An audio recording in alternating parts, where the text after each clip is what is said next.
Yo, what's going on, everybody? It's the Flying Pig here on Flying Pig United with another little stream for you guys and gals. It sounds a bit echoey in here, doesn't it? I've just realised. But anyway, hopefully that's not going to be an issue. Let me put this pillow like over here.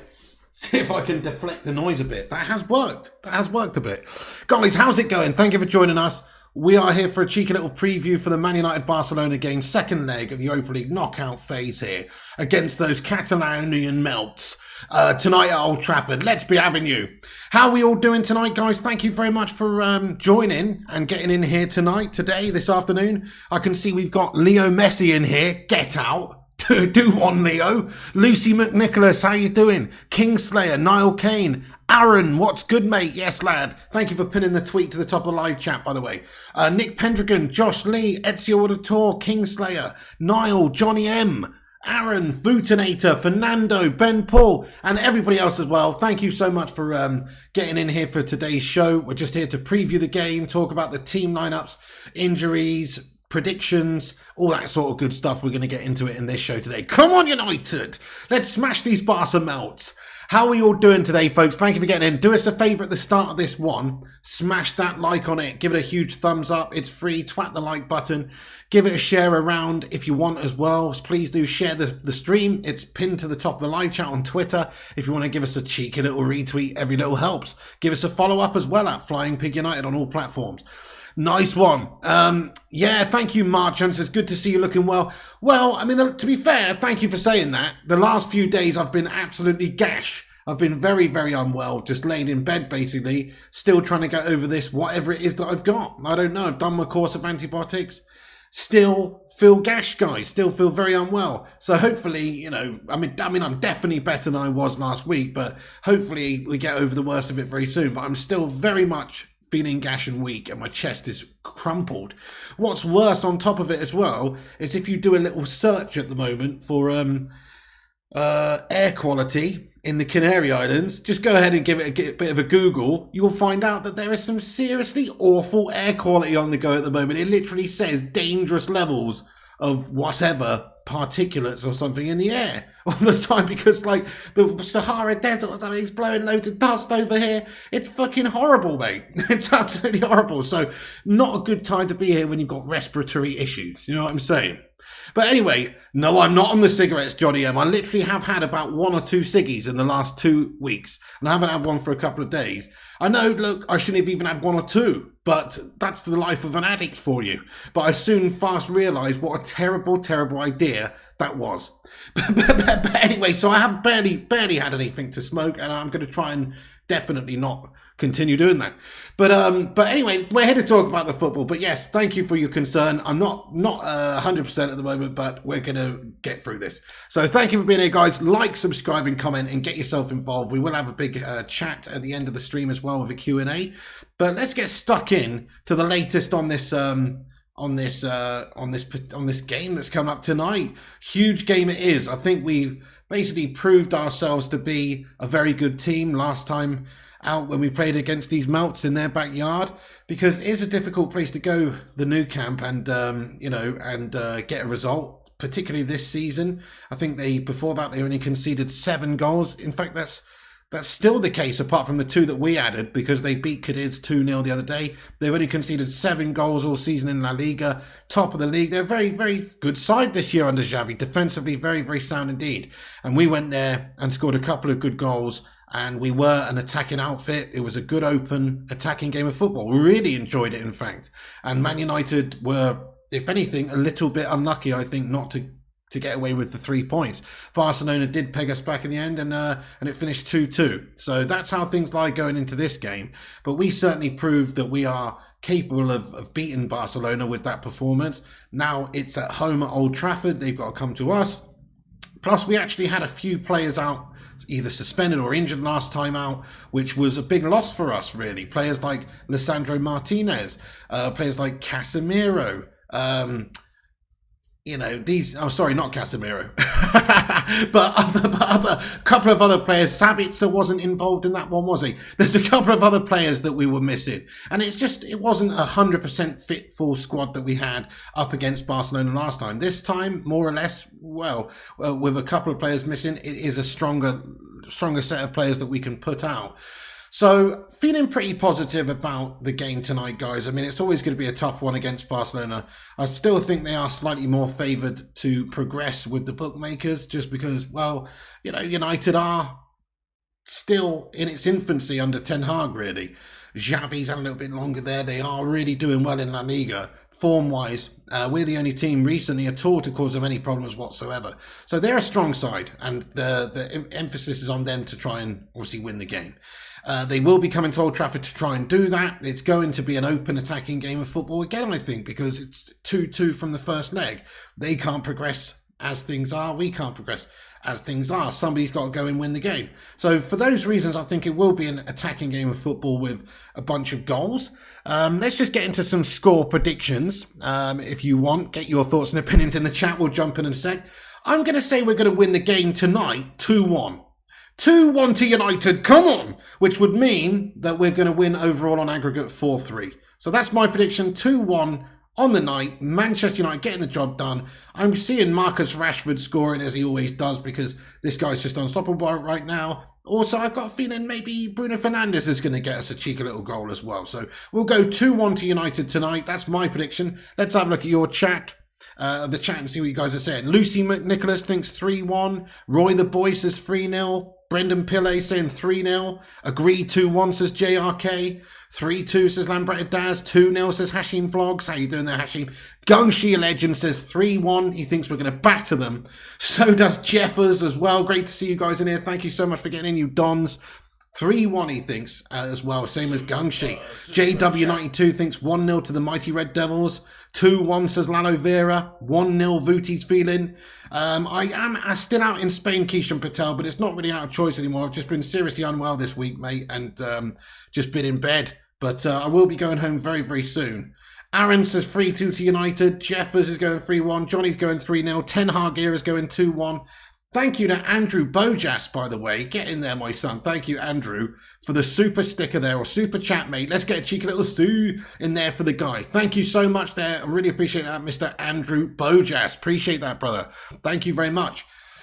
Ezio Auditore, what is going on, son? He sent in a $10 super chat. Thank you. He says, keep up the good work. 70,000 on the way. Come on, United. Mate, thank you so much, Ezio Auditore. You've reminded me, man.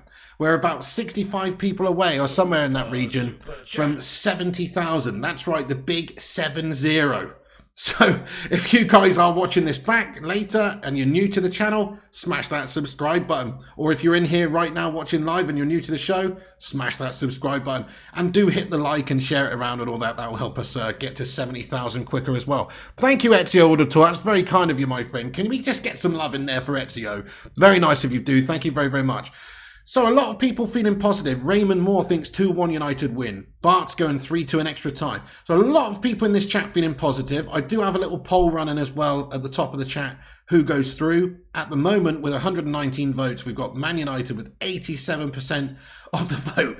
Now, maybe it's a little bit biased. This is a United fan channel, but do you know what? I can feel the positive vibes, guys. There's a lot of realists around here too, and we're all feeling that United have got a very good chance of progressing. The reason is, well, we are a good side right now under Ten Hag. Our players are strong in mind and body, and we've got like players come back into the side who we didn't have last time. They've got 1 or 2 injury concerns or suspension issues as well, which is only going to help us. They're having to come to Old Trafford. We had to go to the Nou Camp last time, a cauldron of football, very tough place to go and get a result. We did get a result, almost won the game, which is going to fill United, Ten Hag, the lads with proper confidence to be able to smash these melts up tonight. And it's going to give Barcelona a bit of a seed of doubt there. I think as an individual game, it's still winnable from either side. Barca are very good under Xavi right now. Defensively, they have shone this season in general. But it didn't stop United going over there in the Camp Nou and smashing in 2, which is, you know, more than 25% goals of the goals they conceded all season. So that sort of tells you the ability we have to score at the moment and the confidence we've got, we are good. We do have players who are kind of flying high. Players like Marcus Rashford, who's just a formidable beast. He's like doesn't seem to be slowing down any moment soon. Could he be having one of those ridiculously spectacular seasons where he continues this form for the whole season? It's possible. Then you've got players, look at the last game, Bruno Fernandes had an excellent game. If he turns up, he can win you a game. Casemiro back in the team. This guy is a beast who can make the difference and win you a game. We've got some real world-class talents all playing well just at the right time, individually, but also as a team, just at the right time when we need them to.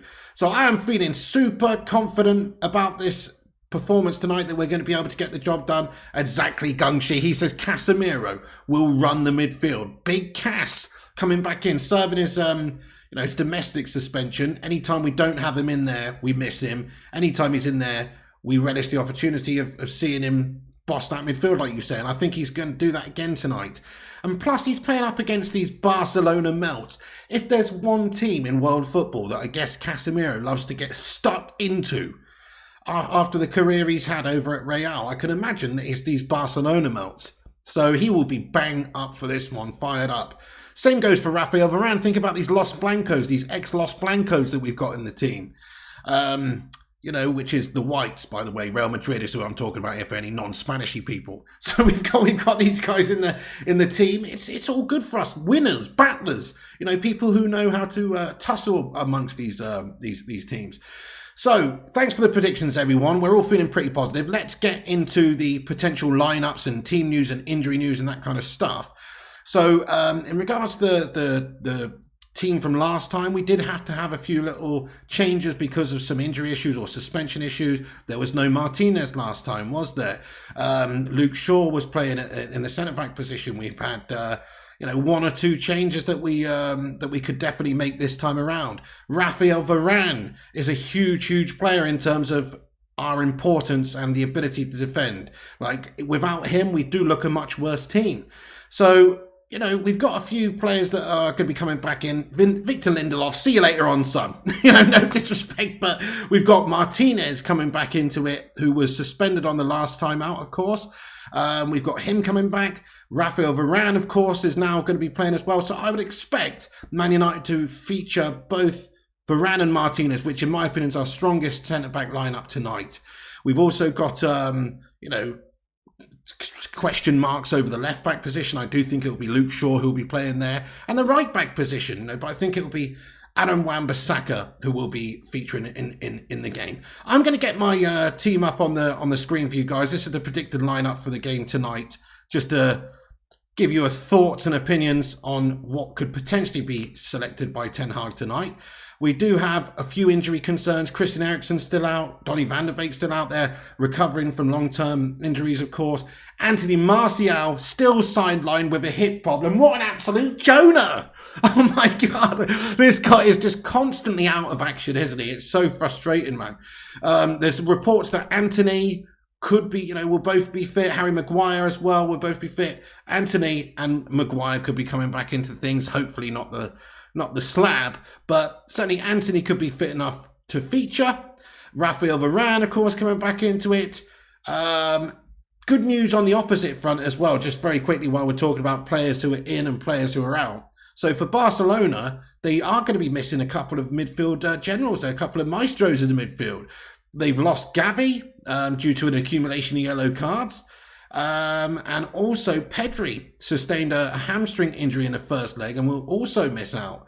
So, considering that that's like the young, busy engine of their team this season, it would be very, very nice to see those melt out of the team. And if they are out of the team, it means that we've got more likeliness to boss that midfield, I suppose. Ousmane Dembele's thigh injury will also keep him out of contention. There are a couple of players back for Barca. Araujo's back from a domestic ban, and Sergio Busquets is back as well. He's an unused substitute against Cadiz after he's recovered from an ankle injury. They'll probably feature a midfield of something looking like Busquets, De Jong, Kessie in a midfield trident of penetration, to be fair, with Gavi's absence and Pedri's absence. You're probably going to see Busquets, Kessie, De Jong, something like that. But that's not a bad midfield, is it? You know, I'm not saying that's a bad midfield, and it's more experienced in a lot of ways.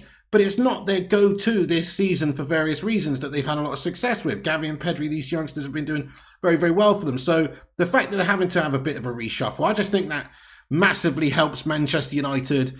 And so therefore we should probably win that midfield battle.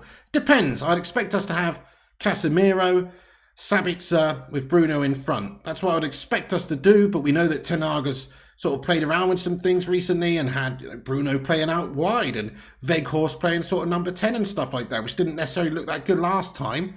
So maybe he'll revert back to number 9. But this is my team lineup here, guys. Anyway, as you can see, we've got De Gea in goal. De Gea in goal, Shaw, Martinez, Varane and Aaron Wan-Bissaka completing the defence. Casemiro and Sabitzer. Fernandes in the middle is what I've gone for. The only reason I've gone for Fernandes in the middle is because I thought Weghorst looked a little bit gas-tastic last time out in the 10. I know Bruno actually looked pretty exceptional playing on the right-hand side. Like a lot of play went through him in the last game and he got a bunch of assists and just looked really fantastic playing out there. And like I say, Ten Hag likes to kind of unbalance the opposition a little bit and keep them guessing and just give us a little bit of a different dynamic by having Bruno change maybe from the middle and go to the right and this kind of thing. So you might see a little bit of interchanging going on anyway between the midfield, Bruno Fernandes and whoever's playing out wide, like Sancho, for instance. So that could well happen. But I've gone for him in the middle this time around. Rashford on the left, equally. Now, what I love about Ten Hag and what he's doing this team at the moment is it's hard to really predict what he's doing, which means it's hard for the opposition to predict what we're going to do. Rashford could quite easily be playing at the top of the pitch at the number 9, and we could be doing something completely different. I think he's going to be playing on the left, but you just never know. That's what's so good about Ten Hag and his ability to sort of win games. We've got a team that's versatile. You know, we can play players in different positions and keep the opposition guessing, and we've got like possibilities to do different things as and when needed. Like Bruno through the middle. That makes a lot of sense. I don't really like him playing on the right-hand side, I'll be honest. But in the last game, when he did play there, he was fantastic. So Ten Hag knows best. I trust in what Ten Hag's trying to do. He's obviously got the tactical ability. He knows what's going on in regards to in-game management, I think, and changing things. We've seen that in abundance recently, his ability to just make a substitute or change a position of a player in middle of the game and have a good positive impact. So I'm hoping that he can gauge these things throughout the game. Maybe we'll see Rashford wandering out on the left. Maybe we will see him going up at number 9. Maybe we'll see Bruno start in the middle and end up on the right. Who knows? But that's what I like about Ten Hag. He's versatile and he's prepared to mix it up in games to try and unsettle the opposition and to exploit maybe some holes or weaknesses and just keep the opposition guessing. So he's doing a great job, isn't he, Ten Hag, of actually getting this team performing in various different ways with various different team lineups. Neil Duffin, how are you doing, your legend? Just want to say thank you everybody who's in here and getting in the stream. Mohammed Mahaban, Ian Knox, Vids for Luck, Ten Hag Era, Ezio, Abdi, the Vootinator, Neil, Jeffers, and everybody else who I've not mentioned. Scouser on the Wirral, Get Out, and everybody else as well. Just thanks for being here, guys. Do hit the likes on it. Do hit the subscribe if you're new. Get yourself involved with this chat of legends and have your say. But certainly, I think whatever team lineup we put out, I'm actually feeling very confident about our prospects of winning. Especially with the spine. We've got a huge spine now, guys. We've got Varane, who's back in the team, alongside Martinez. The best centre-back pairing we've had since Rio and Vida. And then we've got Casemiro in the team, which is like just having like some sort of bionic vertebrae. It's how important he is to our spine. He makes us very strong. He controls the midfield. He protects the back line, all the rest of it, distributes it great. He's a battler. He's a competitor. He's a winner. So he's a huge plus point for us. And then let's hope Sabitzer has a very good game. I've been quite impressed quietly with what he's done since he's been here. And I like the idea potentially on paper of a Casemiro Sabitzer midfield. Technical ability, physicality. At the same time, it's good. It feels like it would be a strong duo in the midfield. So liking the look of that. And then the forward players, really, they've got the ability to go and win us this game. As long as we keep it solid, keep it tight, Players like Rashford, I mean, Sancho in the little cameo we saw from in the last game, and since he's sort of come back into the fold under Ten Hag has looked fantastic. I can feel him maybe getting on the score sheet tonight if he plays, you know. The only concern for me really in the forward line is the fact we don't have like a proper awesome striker. But depending on how we line up, we might do. Rashford's undeniable.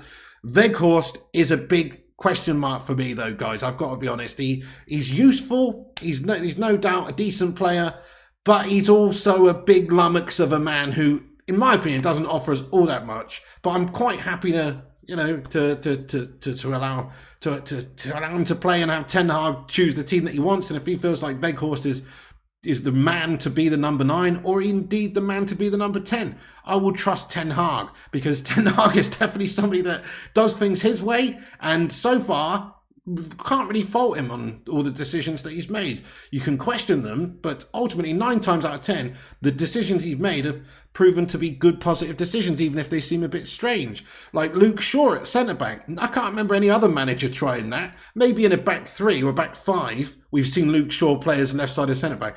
But I don't remember any other manager we've ever had going, you know what, Luke Shaw would be pretty good at centre-back. Ten Hag did it, though, multiple times. 5-6 games now he's played there, possibly 4 or 5. He has not put a foot wrong. So Ten Hag makes these decisions, and I trust Ten Hag's decision making, to be honest. He seems like he has got the ability to, you know, to use the squad well. So get in there, Eric Ten Hag. Hey, Sean Nettleton, thank you for your highlighted member comment here, bro. Dude, thank you for being a member for 21 months on the channel, mate. 21 months is a long time, Sean Nettleton. That's really, really, really awesome. Thank you. Let's get a hashtag 21 in there for Sean. Thank you, man. He says, good luck tonight. Come on, Man United. Thanks for Carrick. Sean Nettleton. He's a Middlesbrough scummer, by the way. And you know what? Fair play to you, Sean Nettleton. You must be absolutely frothing at the moment, dude. Carrick is doing unbelievable things. We might even be seeing Carrick in the Premier League next season, which is crazy when you think about the position that Middlesbrough were in when he took over. Weren't they like 21st or something, mate? Sean Nettleton, or certainly they were having a mare. Anyway, he's come in and now they're like 3rd or something. You know, Carrick is doing insane, and it's quite possible that they will get automatic promotion this season. There's still plenty of the season left. If they keep going on the run that they're on, you could see Mickey C in the Premier League next season. So fair play to you there, Sean Nettleton, and thank you for being a member for 21 months. Seriously. DJ John T's got in here with a super chat. Thank you, DJ John. He comments, Hola, Generalissimo Pigo. I'm buzzing for tonight. 2-1 to United, GGMU. DJ John T, thank you so much for that, pal. Really appreciate that. Generalissimo Pigo, I like that. Thank you very much. Buzzing for tonight, 2-1. That's the same prediction I'm going for, DJ John. Great minds think alike. Rashford and Bruno on the score sheet for me. Thank you so much to DJ John. Let's get a cheeky little record player emoji or something in there, mate. Thank you so much, DJ John. You're a legend, pal. That's very kind of you. Neil Duffin says, how can Scumpole laugh at United? Scumpole are abysmal. Do you see that result, that performance the other night against Real Madrid? They had 2-0 up and lost 5-2. Fucking awesome, wasn't it, mate? Listen, Liverpool are properly shitting the bed at the moment, mate. And I'm all for it, guys. I'm on board. Big time. I'm loving this. Floppy, choppy, loppy, floppy, choppy, cloppy is having an absolute mare, isn't he? He's actually having an absolute mare, and it's a joy to behold. And you know what the funny thing is that, well, you know, at some point, if it continues this way, Liverpool, they're probably going to sack off Klopp, and they'll just go back to being even shitter, I reckon. That's the thing. Like, I think Liverpool's day in the sun is over. I mean, that's my genuine opinion. It was a fleeting few years of glory for them, wasn't it? After 30 years of absolute slippy G guff. And it's not lasted that long, has it? You know, not the Fergie era, mate. Forever in United shadow. Fuck off, you know? And long may it continue. Oh, dude. Sean Nettleton, thank you for another super chat, boss. Dude, thank you. Let's get a love heart in there for Sean Nettleton. Thank you, Sean. He says 118 days, 16 games, 13 wins from 22nd to 3rd. Four points off of 2nd after beating Sheffield United 3-1 in their backyard. 15 goals in 5, 9 wins from 10. We've got Super Michael Carrick. Fair play to you, Sean. I'd be absolutely mangasming over Michael Carrick as well if he'd come into my team and done that. That is exceptional. I mean, how can he even do that? So it's just an unbelievable start. He's done fantastic. This is his first managerial job as well. Now, I know when I say first managerial job, I mean first proper permanent managerial job. He did manage a few games for United. He has been an assistant coach and this sort of stuff, but his first proper senior, manager coaching job.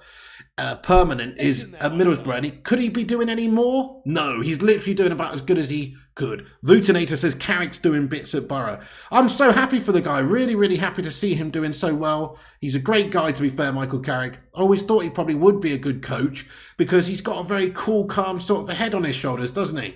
And if anybody knows football and how things tick and competition at a high level, Michael Carrick is certainly that guy. So I think you've got a great person there, Sean. I really hope that he does get you promoted to the Premier League because then you're going to have him for another year and it will be good for United as well in one way because like in 5 years' time or down the line at some point, Michael Carrick might be a future United manager. You just never know. Thank you so much there. By the way, Gungshi, you bloody legend. Gungshi, thanks so much for gifting us 5 memberships, man. He's gifted 5 memberships on the channel. What a true blue legend. Or a true red legend, I should say. Gungshi, thank you for gifting out 5 memberships, man. To Malps, Phil Berry has been gifted a membership as well. Kingslayer has been gifted a membership. MUFC, Brummy Reds was gifted a membership. And City 10... Oh no, not City 10. No, to be honest, City 10 is an absolute legend when it comes to City scummers. So we'll let him have that one. Gungshi, you've gifted a membership to a City scummer there, mate. But it's City 10 who's an absolute legend in all fairness. So thank you so much, Gungshi. Let's just get some love in there for Gungshi. Let's get a 5 in there for Gungshi. He's gifted out 5 people memberships there. Very kind of you indeed, man. Very, very kind. I hope you're doing well, by the way, over in Taiwan, my son, Mr. Gungshi, everybody. Thank you very much for that, dude. Spooky Gore, how goes it? How are you doing as well? So many legends in the chat. Thank you all for being here. Once again, drop a like on it if you're just getting in. It helps the channel. And hit that subscribe button if you're new.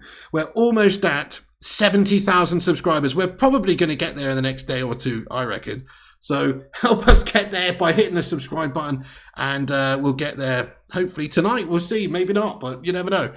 Oh, thank you, Cross. Love the different backgrounds in every new stream. Oh, yeah, I'm in a different hotel, different room today. So that's what that's all about. I am sort of a bit of a nomad at the moment. I'm hopping around. I was expecting to be home actually by now, but I've been really, really unwell this week, just laying in bed most of the time. So I haven't really been able to go anywhere. I actually seem okay, don't I? But if I was to try and walk 200 yards right now, I'd be a wheezing mess. So, but I'm slowly getting better, I think, anyway. It's one hell of a illness, whatever I've got. One hell of a virus. Starting to think it wasn't a bacterial infection or anything, but like some sort of viral infection, some horrendous shit.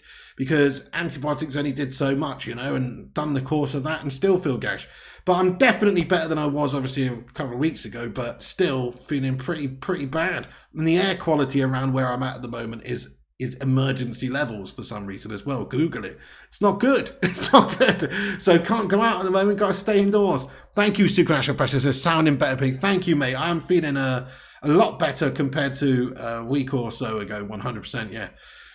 But I tell you what, a couple of days ago, I thought I was back to square one, honestly.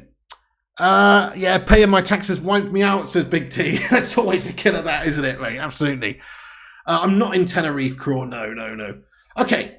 Right, so I'm gonna just get back on with the preview here, guys. Thank you to everybody, Gungshi and Sean and everybody else for getting in there raw, and thank you for Gungshi for giving out 5 memberships. Very kind of you, my friend.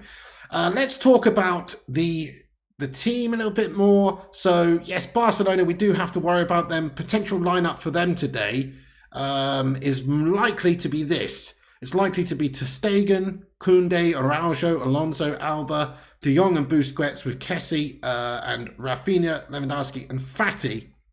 That's likely to be their team lineup. As I say, they are going to be without Pedri, who sustained a hamstring injury in the first leg. And they're also going to be without Gavi due to an accumulation of yellow cards. So it's certainly not at 100%, but they do have good players to come back in. As I mentioned, Sergio Busquets was injured recently, but he did feature, or he was on the bench in the Cadiz game that Barcelona had just played and won 2-0. And he will probably be slotting in their midfield. So that's their expected lineup. Our expected lineup is on the screen, as you can see right there. I do think we'll probably see Weghorst go back up to the top of the pitch. He didn't look that great at number 10, if you ask me, in the last game. I think Bruno will go back to the hole, but you just never know. This is what's great about Ten Hag. You just don't know. And I think Rashford will be out wide. But we could see quite easily a completely different team. We could see Sancho on the left, Antony involved. You could see Fernandes on the right. Could see Sancho involved through the middle. Could see Weghorst playing in the number 10 with Rashford up top. Like, you just don't know. Ten Hag is actually just awesome with his ability to just be versatile with this squad. So fair play to him. We don't exactly know what lineup it's going to be, but it'll probably be something like that that's on the screen right there. Let me make it a little bit smaller and just pop it up in the top. Oh, I'll just put it down here actually, guys, because there's no... there's a thing over the chat anyway, so it's all good. But yeah, there's the team if you want to have a look at it, if you want to come in. That's my predicted lineup. In terms of the prediction, as I said earlier on at the start of the video, I think Man United progress tonight. I think we win 2-1 on the night. We're looking good at the moment. Form-wise, we're very good.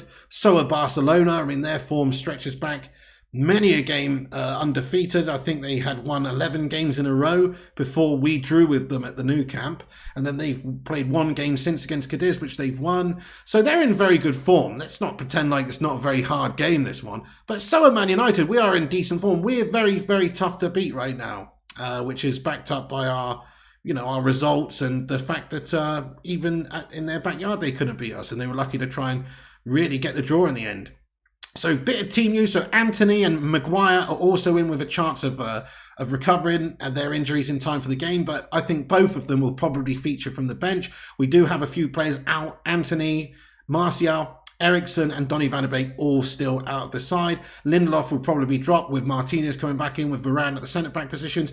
Wan-Bissaka probably will come in over Diogo Dalot for this particular game, but you never know there. And Luke Shaw will be continuing on the left-back spot, I believe. We could see Alejandro Garnacho maybe featuring. Jadon Sancho replaced him at half-time on Sunday, obviously.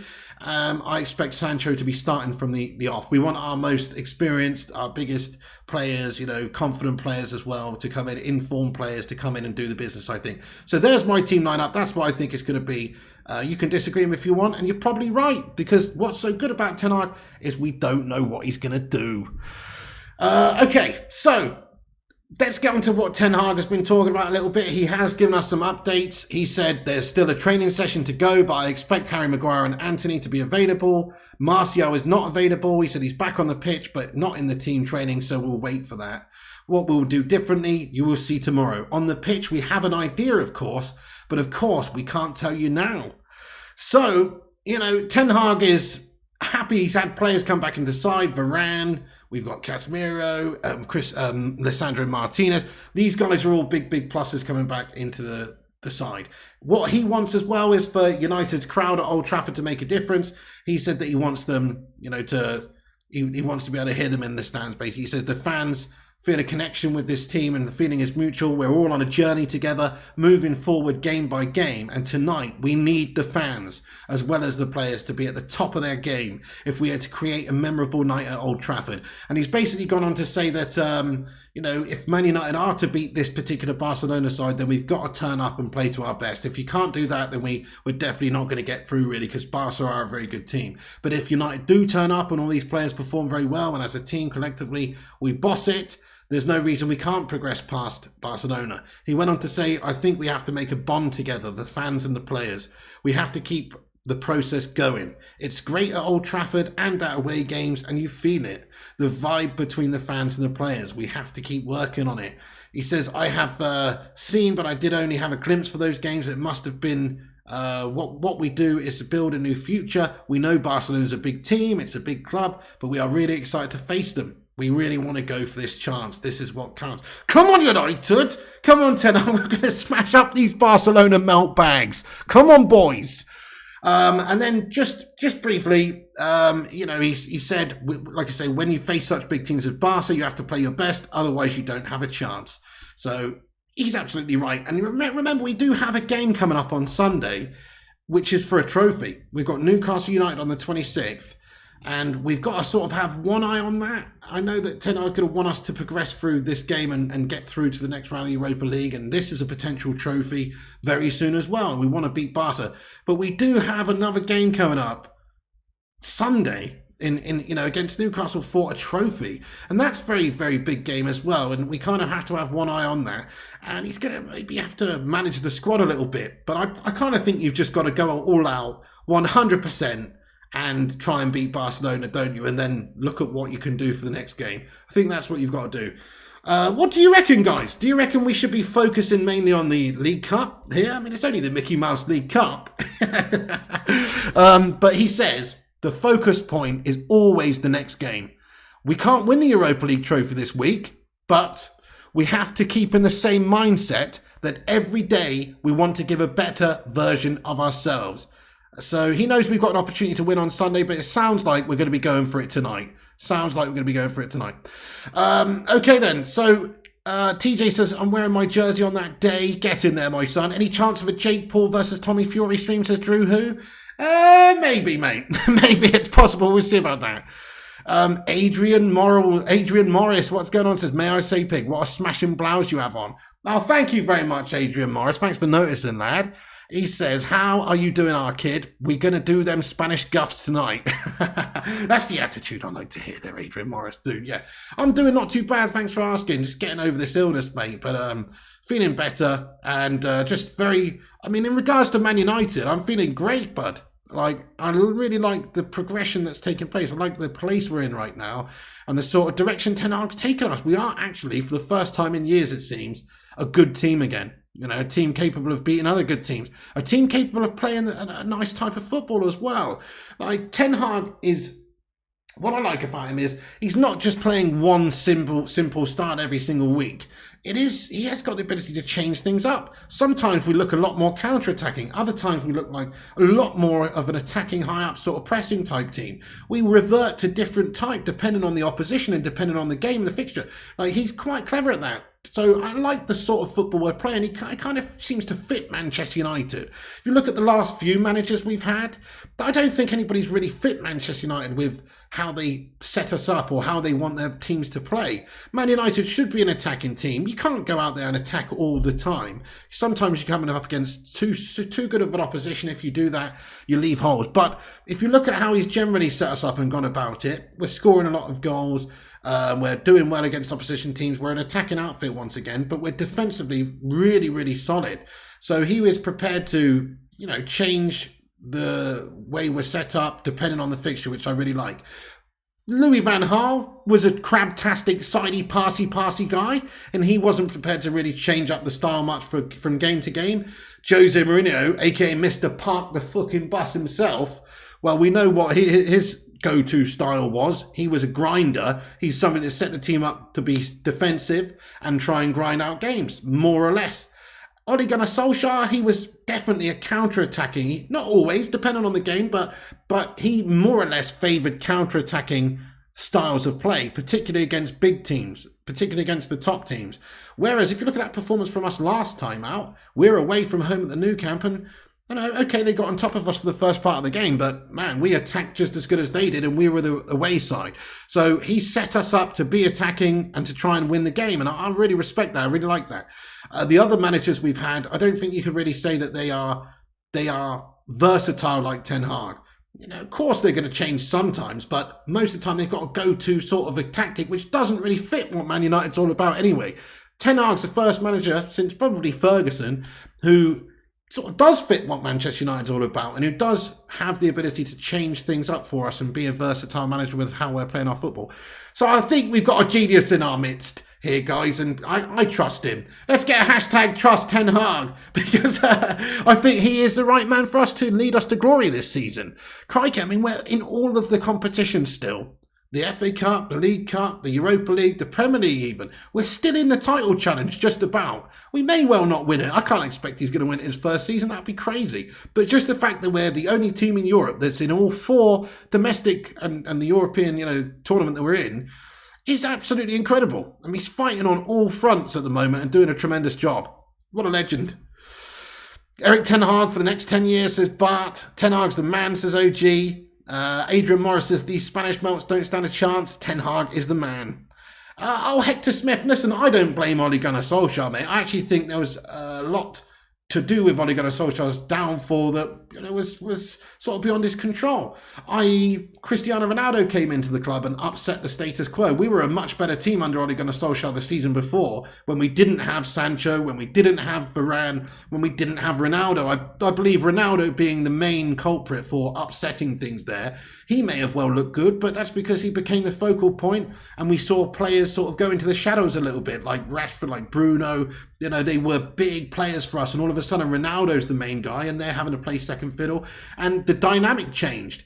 And not just that, there's obviously a lot of other stuff that happened as well. I love Ole. I actually still think Ole did a tremendous job for a couple of seasons, but he could only take us to a certain point. I don't think he was, if you look at what Ten Hag's doing now and what Ole was doing, I mean, I do think that Ten Hag's a superior manager, but I still really, really rate Solskjaer, and I think that people do him dirty. I think he had a very good couple of seasons at United. He really, really did. And he probably should have had more time. In hindsight, it would have made sense just to keep Ole to the end of the season and get rid of that, and so we don't have that Ralph Rangnick melt coming in. In hindsight, that would have probably made sense. But it doesn't really work like that. Hey, what's happening, Big Bear, you legend? He says, hello, Don. Glad you're looking well, boss. Thank you so much, Big Bear. You big legend. You're an absolute hero. I appreciate you. How are you getting on? The Vootinator says, nothing to scared of. It's only Barcelona, mate. Get in there. Come on. Skungshi says, Ole will always be a United legend. Big time. I think he's a United legend as a player, no doubt. I mean, he's in my top 10 United legends. He really is. He's in my top 10. I love Ole Gunnar Solskjaer as a player. And as a manager, he did some really good things. He still managed to get us second place in a, tough competitive season, even with a gash squad with people like Paul Pogba in the side. Just think about how gash Paul Pogba was for Man United. God, I'm glad we don't have that guy in our team anymore, guys. He was absolutely dross, wasn't he? He was. When you actually realise when we get proper players in the team, people like Eriksen who really try, and people like Casemiro, so competitive and consistently good. When you get those couple of people and you compare him to Paul Pogba's performances over 5 years, compare just a couple of months of these new guys compared to Paul Pogba over 5 years. These new guys have outperformed him in terms of great performances in, a 20th of the time. Pogba had a handful of great games for Man United, a handful. The rest were dross or average at best. Man, we're so fortunate to get rid of that now, I tell you. We really are. Luan France, how you doing there? It's just a shame that we had him for 5 years, gashing up the place. That's what's really a shame, because maybe if we'd have had somebody else in there, i.e. a Casemiro type, we would have been able to achieve over those years. But unfortunately, we've got somebody who's a bit of a, bit of a unmotivated melter. Hello, Luan France. How you doing, you legend? I hope you're doing well. Thank you for getting in here. Good afternoon, Scotty Corden as well. What's going on? Dean says Pogba played every game as if he was in slow motion. Pretty much, yes. He was an ultimate dawdler on the ball. He'd give it away. He didn't have that fight in him like, say, Casemiro does. Now, I'm so happy to see the back of Paul Pogba, definitely. And what's he done since? I know he's been injured, but what's he done since? I think we must feel vindicated as United fans that we just let him go for now, because he has done absolutely nothing. Pig, can you please tell Camilla to watch the game with me? Camilla, you're having a mare if you're not watching the game with Henrik Kjellman. Make sure you do, Camilla. She says Casemiro is a breath of fresh air. Much better for us than Pogba, to be honest. Yeah, I mean, it's night and day, really. Like we've gone from having somebody who was like a liability in the middle, really, who you couldn't really put a lot of faith in. He would have some great games sometimes. Like, don't get me wrong, Paul Pogba has, we said this many times, has all the attributes to be a proper baller, but does he actually produce that regularly on the pitch? No, he's always lackluster. He's like just so underachieving. That's the problem with Paul Pogba. Whereas Casemiro is just Mr. Dependable. He's the guy that we've really missed. I mean, since Roy Keane, really. Carrick as well obviously was brilliant. But to be honest with you guys, you know, this might sound poor because, you know, Carrick was immense for Manchester United for years and he was Mr. Dependable. But Carrick, you know, he's not as good as Casemiro. To be honest, like Casemiro is actually truly world class.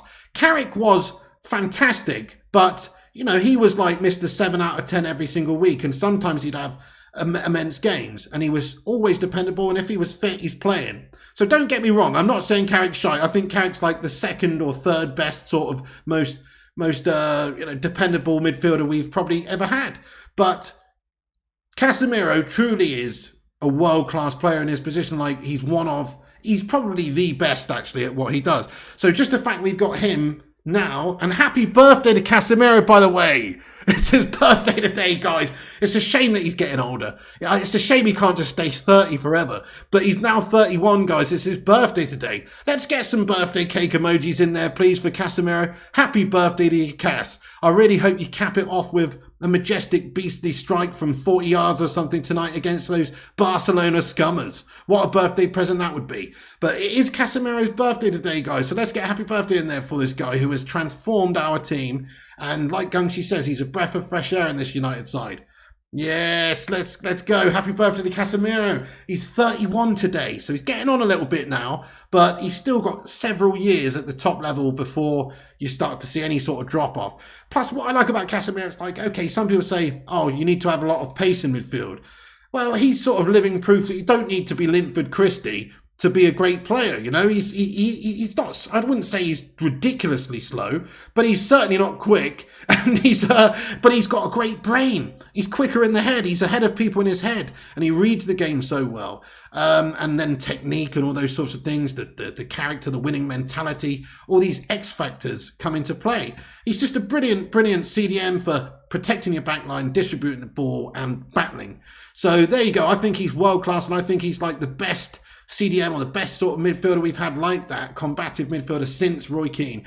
To me, he's better than Carrick, even though Carrick was sensational for us for a number of years. And of course, Casemiro is going to have to achieve a lot to even get close to what Carrick achieved for us. But just individually, as, you know, a technical player or in that position, I just personally think Casemiro is even better. So what a great player. What a great player. Hey, fair play to you, Eddie says, Pig, I have to disagree with you. Carrick is an elite midfielder. If he played in Italy or Spain, you'd put him only below the likes of Pirlo and Xavi in terms of what he does with the ball. Mate, Ed, you see, this is where I was almost didn't want to say that because I don't want people to think I'm slagging off Carrick. Carrick was a fucking awesome player, right? His passing was sensational. He was, you know, defensively very sound as well. And he always provided us that great platform. I look very fondly of days with him and Scholes or days with him and Fletcher and think that was a fucking great midfield, and Carrick was immense. But I just think if you're talking about technical attributes all around for what a central defensive midfielder is, Carrick was very, very good, and Casemiro's world class, you know, like super best in the world at what he does. I don't remember anybody ever talking about Michael Carrick and saying he's the best player in the world in his position. You know, no disrespect to Carrick, but I don't remember anybody ever saying that. Whereas Casemiro, he is. Perhaps Carrick's one of the most underrated players, though, in English football history. It has to be said, he was so very good for us. And certainly for the England national team, he was super underrated. Didn't play that much for the England national team, but he should have done. You know, he really should have done. So don't misconstrue what I'm saying. It's just that I think Casemiro is even better in the sense that he's one of, if not the best, central defensive midfielder in world football over the last 5, 6, 7 to 10 years, you know, which is hard to contend with if you're Michael Carrick. So, you know, but don't get me wrong, Michael Carrick was fucking amazing for Manchester United and definitely, you know, an unsung hero in the squad compared to some. Wish we had Ericsson when younger as well, says Adrian. Yeah, Ed says, Pig, I agree, doesn't have the physicality and defensive skills as Cass. There you go. So that's all I was trying to say is just like all round, if you think about what a CDM is, Casemiro's the best in the world at what he does. Okay. Okay, nice one. So there you go. Casemiro is definitely a great player, though, who's changed our fortunes. Right, guys, let's have a little bit of a recap. Then we're going to get into the Q&A. Thank you, everyone who's in the chat. Do hit the likes on the video. How many likes we got on this stream? Let's have a little look. We have got 151 likes. See! Thank you everyone for hitting the thumbs up button. Let's see if we can get 200 likes by the end of this stream. Keep hitting the thumbs up if you're just getting in the stream. And now will be the time to get your thoughts and opinions in about the game. Let's have a little chat amongst ourselves here and see what you guys are saying. But I'm feeling positive about it, guys. So just to reiterate, there's a few players out for United tonight. Donny's still out. Martial's out. And we've also still got injury issues with who else is out? Ericsson. Yeah, Ericsson. So Ericsson's out, and there's a couple of, those are the only real losses. I'm not too bothered about the other players I mentioned. Martial, that doesn't really bother me that he's out, to be fair. Don't think it's that big of a loss for us. Huge positives, though, players coming back into the side. Rafael Varane, Lisandro Martinez, Casemiro. Just those three players alone gives us a ridiculously solid base to build on, and we will not be easy to beat because of it. So happy days there. Barcelona, if you're just getting in the stream, they do have a few players out. Gavi and Pedri are out of the game due to a sustained hamstring injury on Pedri in the first leg, and Gavi with an accumulation of yellow cards. So it's expected that Sergio Busquets will be coming in there, who was an unused substitute against Cadiz after recovering from an ankle injury. Frankie de Jong, who is a fantastic midfielder, and Frank Kessie, who's also very, very strong, physical, great midfielder as well. That's it's not a weak midfield just because they've got Gavi and Pedri out of the side. It's certainly not a weak midfield. So let's not pretend that we're going to destroy them. I think it'll be a very, very tough game, very tight game, but they are on the road at United. The 12th man might come into effect a little bit at Old Trafford. We've got confidence based on that first leg that we can mix it with the best of them. We can attack Barcelona even in their backyard and create a lot of chances. I genuinely think we should have won the last game. I think we were very unlucky, guys. There was a penalty shout we could have had. Also, one or two chances, i.e. Wout Weghorst or Wout Smegworst, missing all of his opportunities that he had. Really good one. Couple of other good missed opportunities that we could have converted on another day. I know that's football. You've got to take your chances. They also missed a bunch. Even at the end of the game, we were hanging on a little bit towards the end of the game. They missed a few chances, didn't they? So it's not how football works. But I do genuinely believe that we were a little bit unlucky not to win last time. So because of that, I'm feeling super confident that we're going to smash them up tonight. Come on, United. 2-1 is what we're feeling. Right, let's get into the live chat for a bit of a Q&A. Get your thoughts and opinions in there. We're going to be back on tonight, by the way, about 7:30 p.m. on the channel for a little watch along for the game.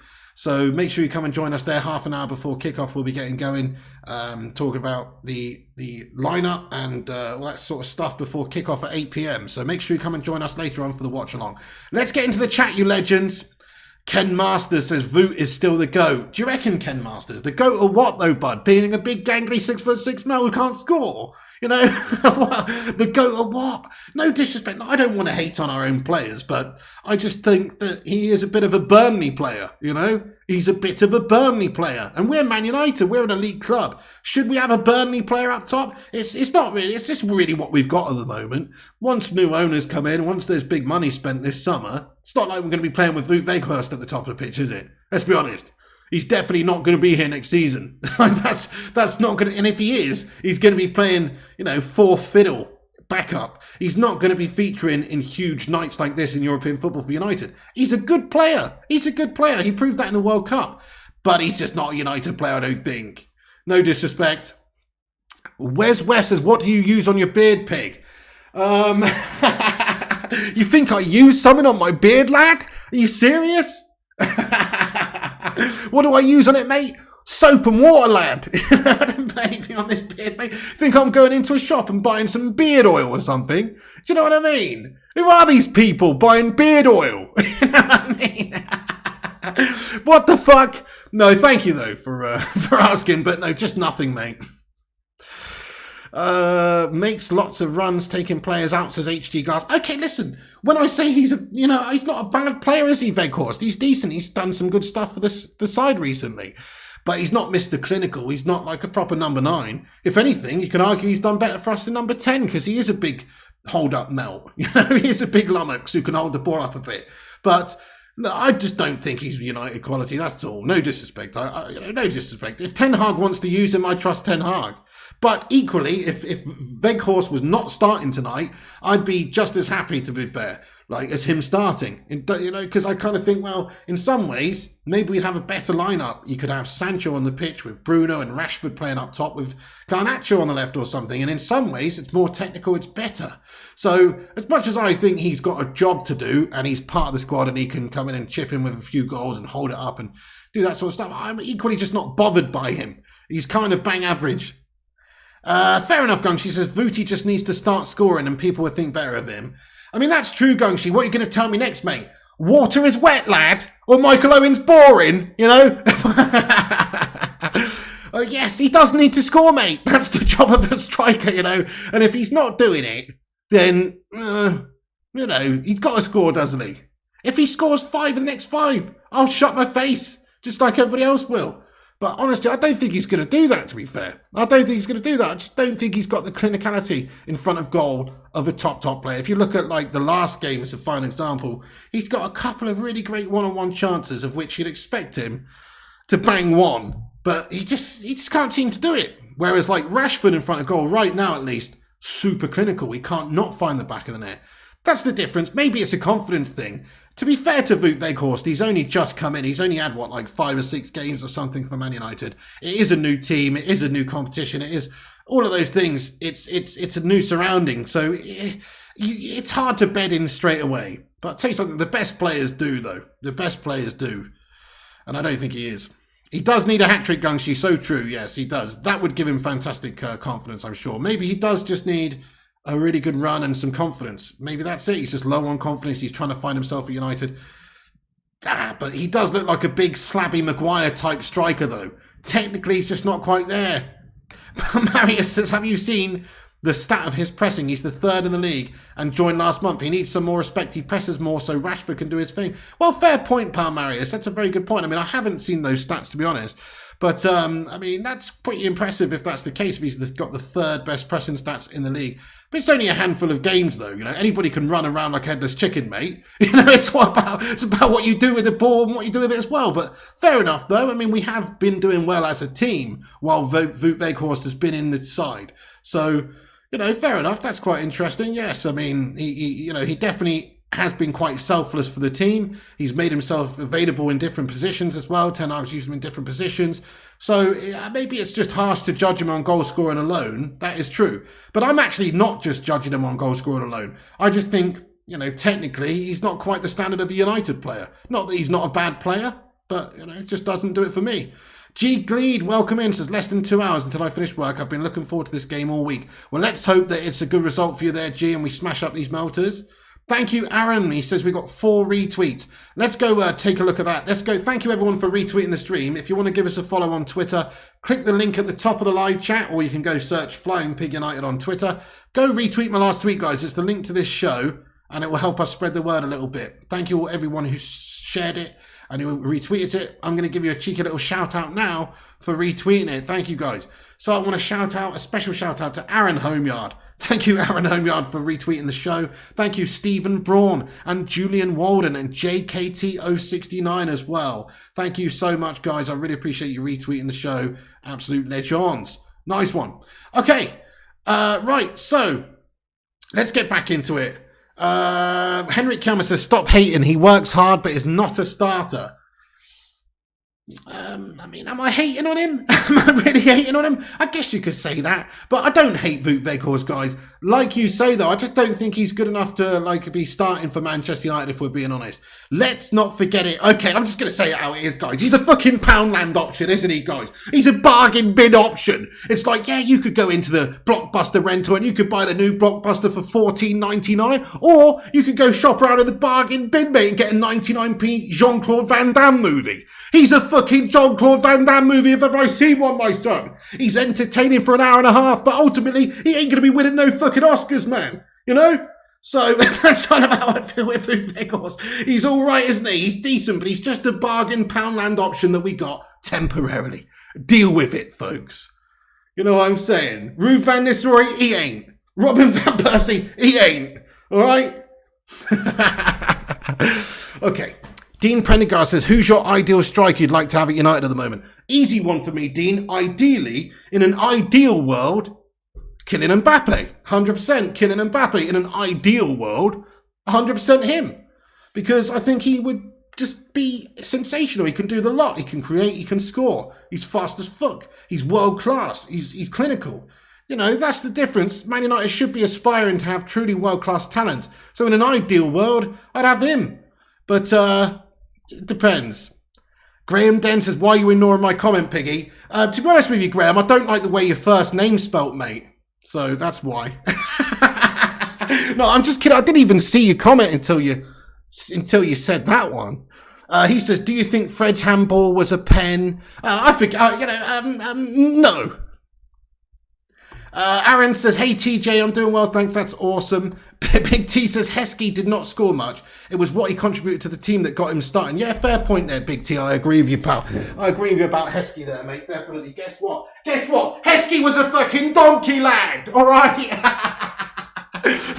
Honestly, like, Heskey was good, yeah? He was a great hold-up man. He was good, but come on, are you telling me Heskey would have got into Manchester United's team when we had fucking all the, you know, when we had the best players around in, you know, in terms of technical players, lad? Like, I'm sorry, Heskey was good, yeah? He was good. Especially when he was younger, like at Leicester City and stuff, and for England, he was definitely good. He was a selfless player. He'd hold the ball up well. He was a good player for a big, strong lad. But guess what? If you're asking me whether I want him or prime Michael Owen or something, fucking hell, it's not even close. He was a donkey, my son. I did hit a pose then, pal Marius.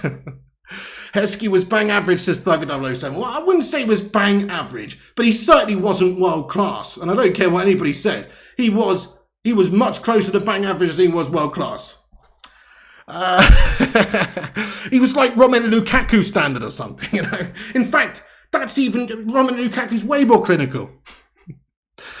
Okay, yes, City 10, it was Gungshi who gifted you the membership, you legend S. How are you doing today, City 10? I hope you're doing well. Thanks for joining us. It was Gungshi who gifted you the membership right there, yes. Claire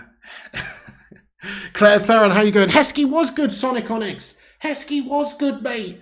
Good's the word. Good is the word. Palmario says Weghorst was never coming in to be a world-class striker, though. His career at Wolfsburg, Burnley and Besiktas. Precisely, Palmaris, absolutely. So just further backing up what I'm saying, he's not really a United player. Sly says, can United pay for Mbappe? We certainly can if we get new owners from Qatar or wherever, you know, if they're prepared to spend big money. I think it costs, you know, upwards of, who knows, 200 million maybe to get Kylian Mbappe to Manchester United. You're talking about probably the hottest property in world football. He's still young, who's a match winner, who's just sensational, really. He is a quality player. Whether you think he's a bit of a prima donna melt or not is another thing. But in his talent-wise, it doesn't really get much better than Kylian Mbappe.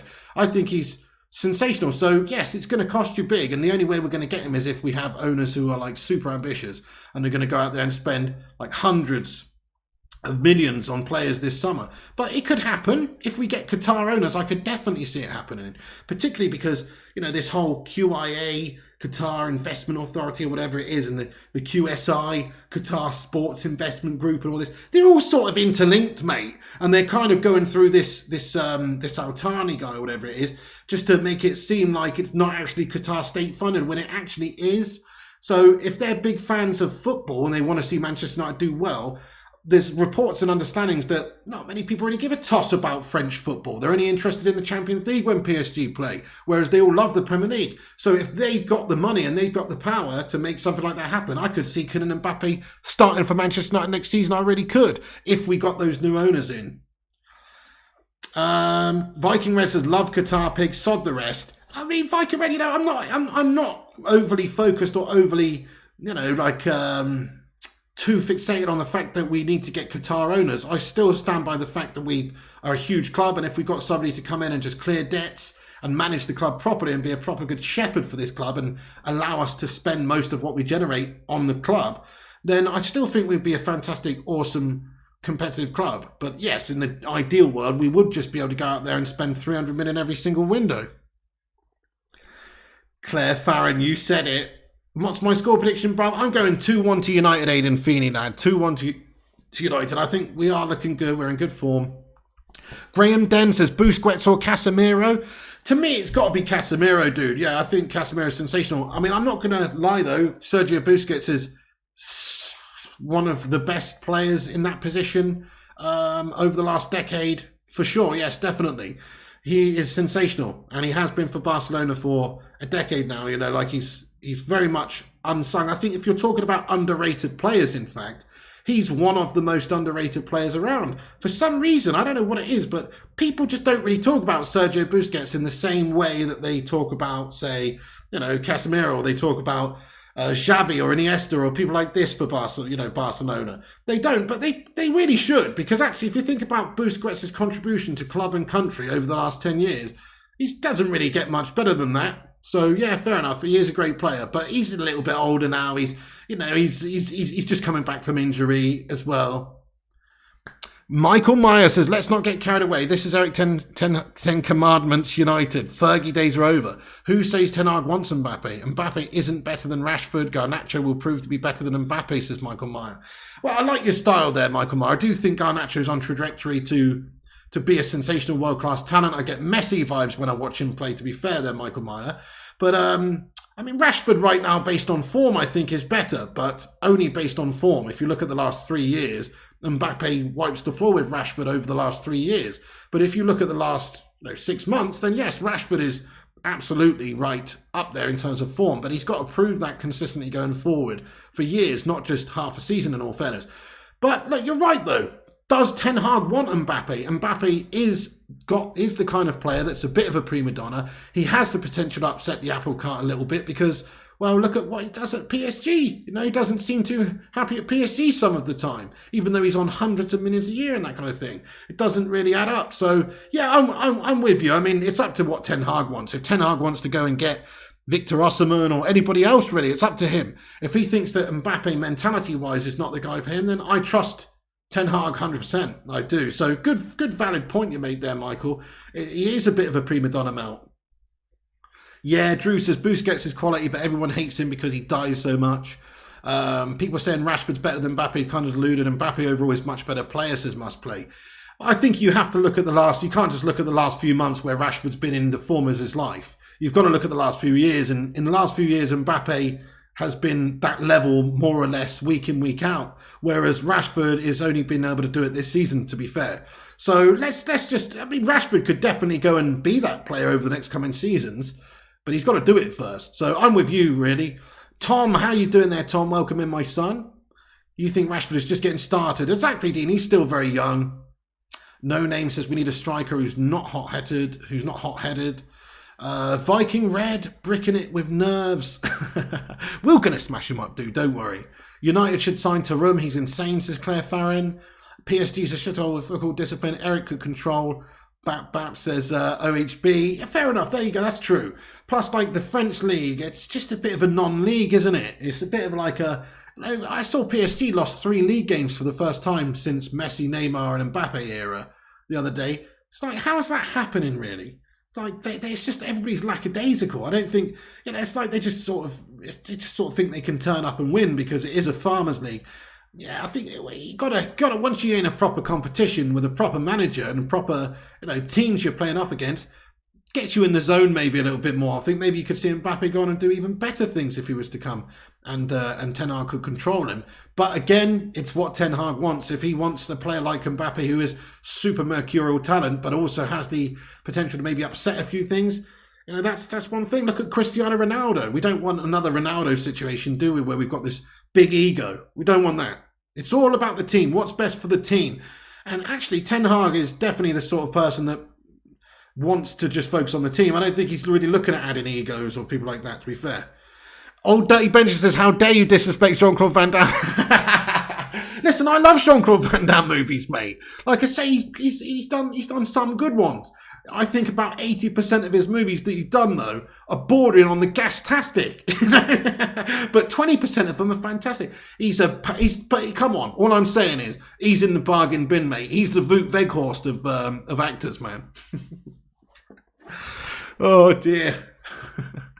Lionheart was brilliant, says Noblamo. Fair enough, I've not seen that one, actually. But look, he's done some classics, hasn't he? Bloodsport, Time Cop is a good one. Hard Target's decent, mate.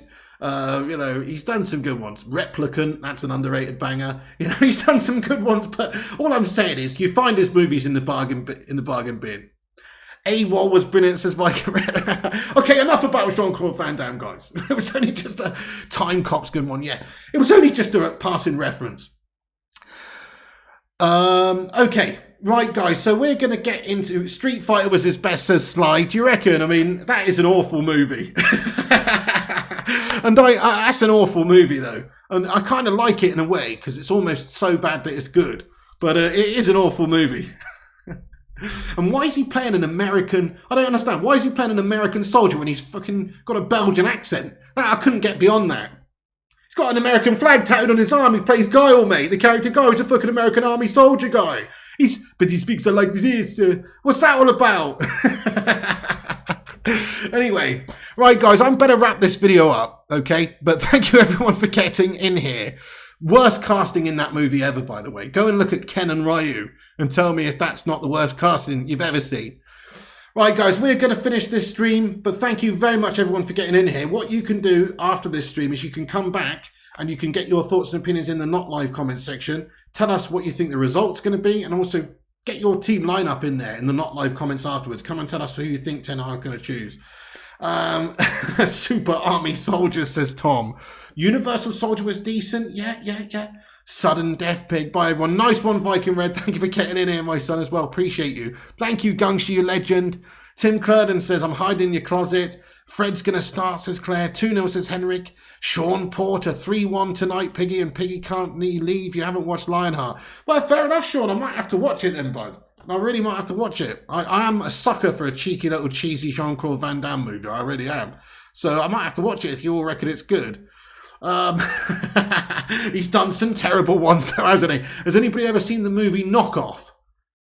That's an hour and a half of my life I'm never getting back. What a fucking awful film. But anyway, he's done some bad ones. Right, guys, thank you very much for tuning in. Appreciate you all. Thank you all for tuning in. Hit the like button before you go. Make sure you smash that like. Also, hit the subscribe button if it's your first time here. Help us get to 70,000 subscribers. I'm going to put a little link in the chat to the game tonight. We're going to be back on at 7:30. What I would love you all to do, if you don't mind, is go over to this video that I'm about to put the link in the chat for and give us a cheeky little pre-game like. And that'll help us boost us up there on the old YouTube algorithm, I think, and just help the stream later. So if you could do that, that'd be awesome. I'll just get the link for it. And that way you can set a reminder as well and get your sweet selves back here at 7:30 p.m. sharpish, where we are going to be watching the game. And hopefully seeing Manchester United smash up Barcelona and progress through the next round of the Europa. That's the idea anyway. So let me go and get the link in the chat here. And you can follow us on all platforms, guys, at Flying Pig United on Instagram, Facebook, Twitter, TikTok, Twitch, and YouTube, of course, Flying Pig United. So make sure you guys do that. Here is the link to the watch along. I'll just put it and pin it to the top.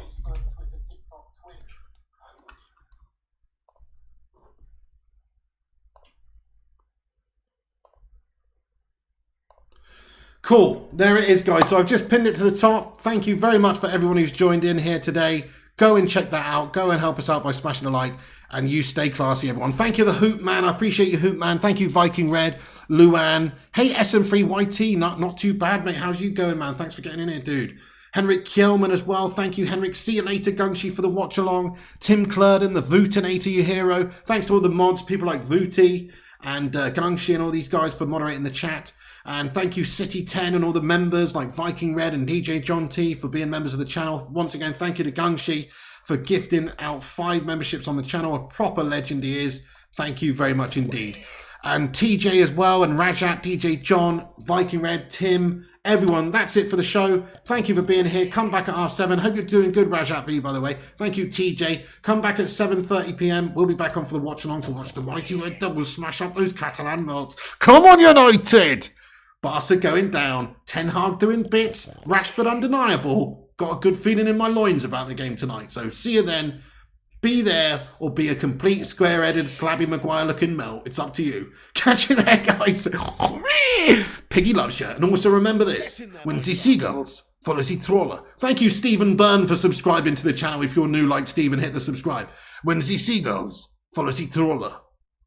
As this is because they think sardines will be thrown into the sea. Thank you very much.